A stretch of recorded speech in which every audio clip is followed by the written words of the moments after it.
Hello student, देखिए अपन as वाला chapter कर रहे हैं। एज वाले चैप्टर के पहले दो क्लास तो कर ली, उसमें मैंने दो दो तीन तीन क्वेश्चन आपको बताए थे। आज देखो पर उसी चैप्टर में आगे एक नया पैटर्न करते हैं। देखो आपका क्वेश्चन क्या है, मोहन और सोहन की आयु का अनुपात दे रखा है 7:9। 12 साल बाद में उनकी आयु का अनुपात 13:15 हो जाएगा। तो बताइए मोहन की आयु क्या कीजिए इसमें। ठीक है, मोहन और सोहन की वर्तमान आयु का अनुपात दे रखा है 7:9।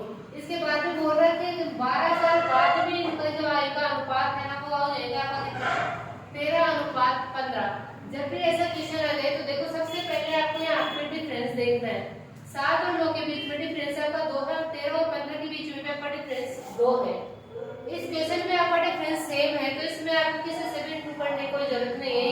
इस डिफरेंस को सेम करना होता है। ठीक है, इस क्वेश्चन में आपका डिफरेंस सेम है तो इसमें बस आगे क्या करोगे, देखो यहाँ से यहाँ तक आपका अंतर कितने का है, अनुपातों में अंतर है आपका कितने का, 5 का, 6 का। और देखो यहाँ पे वर्षों में कितने का अंतर है, 12 साल का अंतर है। अनुपातों में कितने का अंतर है, 13 में से 7 जाएंगे तो 6 का अंतर है। इसने पूछा है कि मोहन की आयु ज्ञात कीजिए। मोहन की आयु ज्ञात करने के लिए मोहन के अनुपात से इंटू कर दो इसको। तो मोहन का अनुपात आपका 7 है तो 7 से इंटू कर दोगे। जब आप इसको कैंसिल करोगे 2 बार जाएगा और मोहन की आयु कितनी आ जाएगी आपकी, 14 वर्ष आ जाएगी। ठीक है, देखिए एक आगे क्वेश्चन और करते हैं। इसमें बोल रहा है कि 5 वर्ष पूर्व राम और श्याम की आयु का अनुपात 4:5 था तथा 3 वर्ष बाद उनकी आयु का अनुपात 9:11 हो जाएगा। तो श्याम की वर्तमान आयु ज्ञात कीजिए। देखो वैसे लिख लो आपका, देखो राम और श्याम की 5 साल पहले की आयु का योग कितना है, 5 साल पहले की आयु का अनुपात कितना है, 4:5 है। ये है आपका 5 साल पहले। ठीक है, यहाँ पे वर्तमान में कोई अनुपात रहा होगा उसको दे नहीं रखा। ठीक है, इसके बाद में दे रखा है कि वर्तमान से 3 साल बाद में, 3 वर्ष बाद उनकी आयु का अनुपात 9:11 हो जाएगा। 3 वर्ष बाद में उनकी आयु का अनुपात 9:11 हो जाएगा। तो सबसे पहले मैंने आपको बताया था कि यहाँ पे डिफरेंस देखते हैं। तो देखो यहाँ पे डिफरेंस कितने का है, 1 का, और यहाँ पे डिफरेंस कितने का आपका, 2 का है। सबसे पहला इसमें होता है इस डिफरेंस को सेम बनाना रहता है।